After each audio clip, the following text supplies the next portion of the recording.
Hello दोस्तों, स्वागत है आपका आपके अपने यूट्यूब चैनल स्टूडेंट सारथी पे। मैं हूं आशीष कुमार और आज आप लोगों को पढ़ाया जाएगा केमिस्ट्री। बहुत हम लोगों ने मैथ पढ़ा अभी तक, रेगुलर पढ़ा है मैथ। अब इसके बाद से हम लोग केमिस्ट्री स्टार्ट करने वाले हैं, ठीक है? कुछ केमिस्ट्री की भी चीज़ें पढ़ें, साथ में लेके चलेंगे मैथ और केमिस्ट्री दोनों को। तो आप लोगों को पढ़ने में क्या होगा, इंटरेस्टिंग लगेगा, मज़ेदार लगेगा और आपको पढ़ने में क्या होगा, बोरियत महसूस नहीं होगी, ठीक है? तो आज हम लोग केमिस्ट्री स्टार्ट करेंगे। केमिस्ट्री का शुरू करते हैं पहला चैप्टर। क्या है पहला चैप्टर? रासायनिक अभिक्रियाएँ, ठीक है? रासायनिक अभिक्रियाओं के बारे में आज हम लोग शुरू करेंगे, ठीक है? तो शुरू करते हैं केमिस्ट्री बिना किसी देरी के। उससे पहले आप लोग अगर हमारे चैनल पे नए हो तो चैनल को सब्सक्राइब करो, लाइक करो और क कमेंट भी कर दिया करो जो भी करना हो और शेयर कर दिया करो वीडियोज़ को, ताकि जो भी लोग इसे देखें उसका वो लाभ उठा सकें इस वीडियो का, ठीक है? तो क्या करेंगे, आज हम लोग केमिस्ट्री स्टार्ट करेंगे।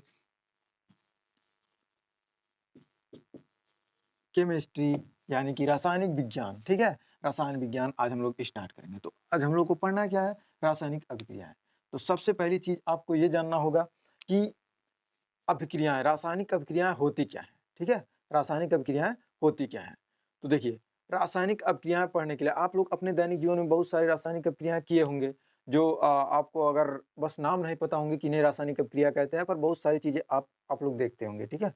तो जैसे जैसे आप श्वसन करते हो, ठीक है? ये भी एक रासायनिक अभिक्रिया है, भोजन करते हो उसका पचना है, ये भी एक रासायनिक अभिक्रिया है। लेकिन आपको इससे पहले पता नहीं था कि ये रासायनिक अभिक्रिया है। एक्चुअली क्या होता है रासायनिक अभिक्रिया, वो जब आप लोग जानेंगे तो समझ पाएँगे कि रासायनिक अभिक्रिया क्या होती है। देखिए, रासायनिक अभिक्रिया जब 2 या 2 से अधिक चीज़ों को, ठीक है, एक में मिलाने पर, ठीक? 2 या 2 से अधिक चीज़ को, अलग-अलग चीज़ को लाए हम एक में मिला दिए, उससे जो रिजल्टेंट बनेगा आपका, यानी कि जो उससे जो चीज़ बनेगी अगला नेक्स्ट, और उसके गुणधर्म जो पहले वाले चीज़ जो मिलाए गए थे, उनसे कुछ अलग हो।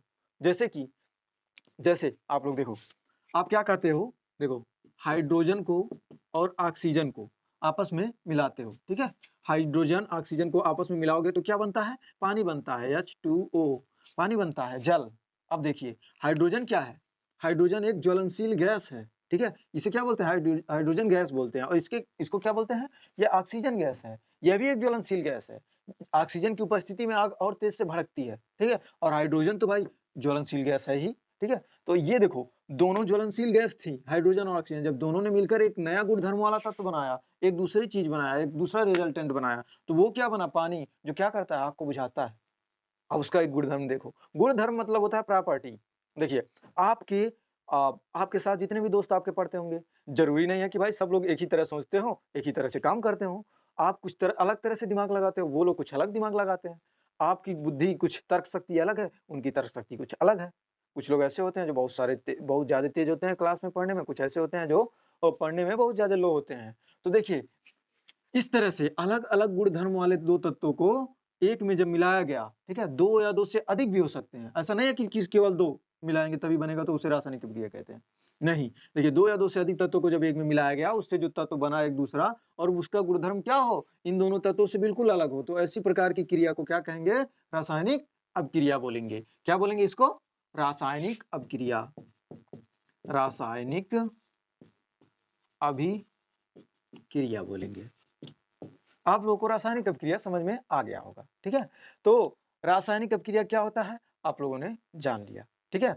अब देखिए, रासायनिक अभिक्रिया आप लोगों ने जाना। अब देखो, जो ये चीज़ है, हाइड्रोजन था और ऑक्सीजन था, इसको हम लोगों ने आपस में मिलाया इसको, ठीक है? हाइड्रोजन को अलग से मिलाया और ऑक्सीजन को अलग से मिलाया। रासायनिक अभिक्रिया का ये जो चिन्ह होता है, वो इस तरह से तीर का निशान होता है, ये बना होता है। तो अगर इस तरह से आप देखो, तो आप क्या समझ जाओगे कि ये एक रासायनिक अभिक्रिया है, ठीक है? और रासायनिक अभिक्रिया की एक खास बात होती है कि इसे भौतिक विधियों कैसे, जैसे देखिए, गर्म करके, ठंडा करके या वाष्पीकरण करके, आसवन करके, ये सभी चीज़ों को करके आप क्या कर सकते हो? इसको उलट नहीं कर सकते हो। उलट मीन्स उलट मीन्स उल्टा नहीं, जैसे कि उलट मतलब यहाँ पे होगा, देखो, आप क्या करो, हाइड्रोजन ऑक्सीजन को मिला रहे हो तो पानी बन रहा है। आप एक काम करो तो कहोगे सर हाइड्रोजन ऑक्सीजन को मिलाए पानी बना। अब हम पानी से क्या कर सकते हैं? हाइड्रोजन ऑक्सीजन बना सकते हैं। तो ऐसी चीज़ें फिज़िकल यानी कि भौतिक विधि द्वारा, ठीक है? भौतिक विधियों द्वारा आप ये नहीं कर सकते हो कि क्या करोगे, पानी से हाइड्रोजन अलग कर दो और ऑक्सीजन अलग कर दो। इसके लिए रासायनिक विधि द्वारा कर सकते हो, लेकिन भौतिक विधियों द्वारा इसका उलट नहीं किया जा सकता है।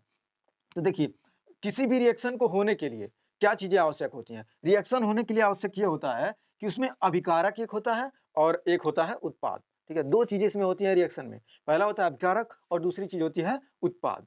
यानी कि अभिकारक मीन्स होता है रिएक्टेंट, ठीक है। अब देखिए ये है रिएक्टेंट, ये जो तीर यानी तीर की पूंछ की साइड है, देखिए ये पूंछ है इसका और ये सिर है, दिखाई दे रहा है, ये पूंछ है और ये सिर है। आप इसके पूंछ की तरफ चले आओ, ठीक है, इसके पूंछ की तरफ ये चीजें हैं, ये चीजें क्या हो जाएंगी, ये हो जाएंगी रिएक्टेंट। रिएक्टेंट, रिएक्टेंट मीन्स होता है अभिकारक, अभिकारक क्या होता है, अभिकारक, ठीक, ये होता है अभिकारक। और जो अदर साइड वाली चीज होती है, जो नेक्स्ट साइड होती है, दूसरे साइड यानी कि उसके मुंह की तरफ रिएक्शन वाले चिन्ह के, ठीक है, ये होता है रिजल्टेंट।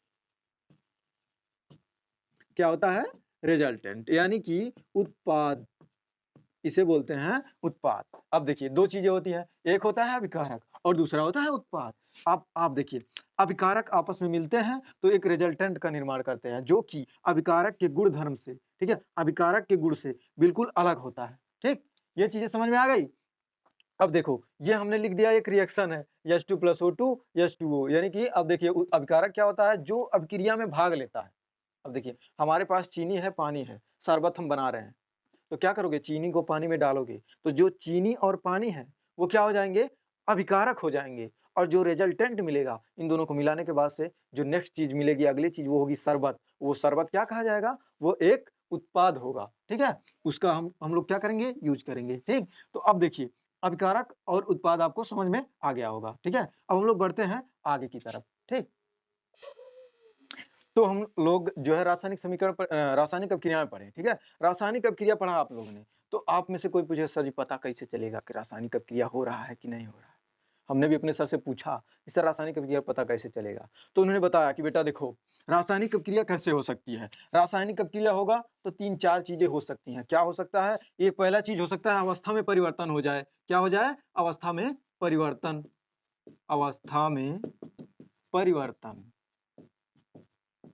ये क्या होगा, रिएक्शन हो रहा है, सपोज दैट रिएक्शन हो रहा है, आप चूल्हे पे खाना बना रहे हो, उसमें से गैस निकलेगा, ठीक है, पानी को डाले गैस निकला, अवस्था में परिवर्तन हुआ, देखो द्रव था वो गैस में बदल गया, तो यानी कि रिएक्शन हो रहा है, ठीक, समझ जाओगे। उसके बाद दूसरी चीज हो सकती है, दूसरी चीज क्या हो सकता है, रंग में परिवर्तन, रंग में परिवर्तन।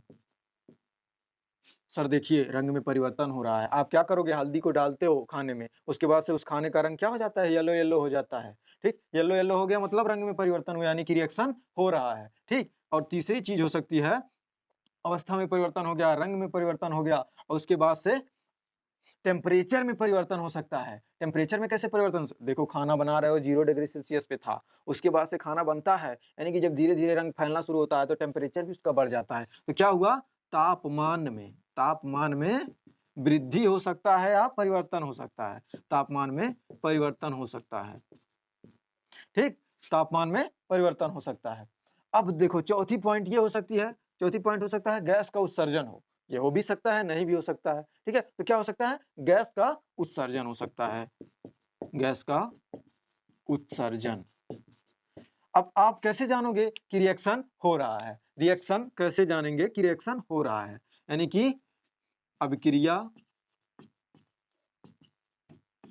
का होना, अभिक्रिया का होना इन 4 चीजों पे डिपेंड करता है, या तो अवस्था में परिवर्तन होगा, रंग में परिवर्तन होगा, तापमान में परिवर्तन होगा और गैस का उत्सर्जन होगा। अब हम लोग ये जानेंगे कि दैनिक जीवन में आखिर रिएक्शन होता कहाँ-कहाँ पे है और कैसे होता है, ठीक? हमने आपको पूरा मंत्र इसका बता दिया है। अब आप जान जाओगे कहीं भी अवस्था में परिवर्तन हो, सर अभिक्रिया हो रहा है। फिर कहेंगे रंग में परिवर्तन हो, सर अभिक्रिया हो रहा है। तापमान में परिवर्तन हो, सर अभिक्रिया हो रहा है। गैस का उत्सर्जन हो तभी क्या सर अभिक्रिया हो रहा है, ठीक? तो आप देखो कैसे जानेंगे, दैनिक जीवन में, दैनिक जीवन में हम खाना खाते हैं, ठीक, खाना खाते हो, आपका खाना पचता है, यह भी एक रासायनिक अभिक्रिया है, क्योंकि देखो खाना खाए, खाना को पचा रहे हो, देखो खाना को पचाओगे तो उत्सर्जन करोगे, आप क्या करते हो, यूरिन निकलता है, ठीक, उसमें भी अवस्था में परिवर्तन होता है, आप क्या किसी चीज को ठोस को खाते हो, उसके बाद से क्या क्या होता है, वो अवस्था में उसके परिवर्तन होता है, रंग में भी परिवर्तन होता है, तापमान में भी परिवर्तन होता है, बाहर की कोई भी चीज खा रहे हो उसका टेम्परेचर लो होता है, अंदर जाता है टेम्परेचर बढ़ जाता है 37,